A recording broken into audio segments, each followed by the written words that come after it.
کیا آپ نے کبھی سوچا ہے اگر روزہ صرف بھوکا رہنا ہوتا تو اللہ تعالیٰ صرف کھانا پینا ہی کیوں روکتے؟ زبان کا روزہ، آنکھوں کا روزہ، دل کا روزہ۔ روزہ صرف پیٹ کا نام نہیں، روزہ روح کی ٹریننگ ہے۔ آج ہم جانیں گے کہ روزے کا اصل مقصد کیا ہے اور کیوں اللہ نے اسے ہم پر فرض کیا۔ اللہ تعالیٰ نے قرآن پاک میں فرمایا، اے ایمان والو، تم پر روزہ فرض کیا گیا جیسا تم سے پہلے لوگوں پر فرض کیا گیا تھا تاکہ تم متقی بن جاؤ۔ یعنی روزے کا مقصد صرف بھوک اور پیاس نہیں بلکہ تقوی حاصل کرنا ہے۔ تقوی کیا ہے؟ ہر وقت اللہ کا ڈر اور اس کی حفاظت کا احساس دل میں زندہ رہنا۔ روزہ ہمیں اندر سے بدلنے کے لیے آتا ہے۔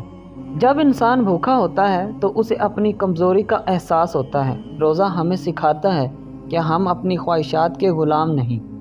جب آپ پیاس محسوس کرتے ہیں تب آپ سمجھتے ہیں کہ غریب روز کیا محسوس کرتا ہے۔ اس لیے رمضان میں صدقہ اور زکوٰۃ بڑھ جاتی ہے۔ اگر آپ بھوکے رہ کر بھی جھوٹ بول رہے ہیں تو روزہ ادھورا ہے۔ حدیث میں آتا ہے، جو شخص جھوٹ اور برائی نہیں چھوڑتا اللہ کو اس کا بھوکے رہنے کی ضرورت نہیں۔ روزہ کریکٹر بلڈنگ کا نام ہے۔ روزہ سکھاتا ہے کہ صبر کرو، مغرب کا انتظار کرو اور پھر اللہ کا شکر ادا کرو۔ یہ ڈسپلن پوری زندگی بدل دیتا ہے۔ اگر روزہ صرف بھوک ہوتا تو اللہ ہر جگہ چپ کر کھانے سے کیوں نہیں روکتا؟ کیونکہ روزہ صرف اللہ کے لیے ہوتا ہے۔ یہ انسان اور اللہ کے درمیان ایک سیکرٹ عبادت ہے۔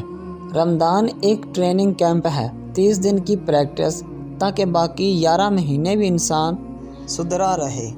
اگر رمضان کے بعد بھی ہماری زندگی نہیں بدلتی تو سمجھ لو ہم نے صرف بھوک کاٹ لی، روزہ نہیں رکھا۔ آج اپنے دل سے پوچھئے، کیا میرا روزہ صرف بھوک ہے یا میں اصل مقصد حاصل کر رہا ہوں؟ اس رمضان صرف کھانا چھوڑنا نہیں، گناہ بھی چھوڑ دیں۔ صرف پیاس نہیں، دل کو بھی پاک کریں۔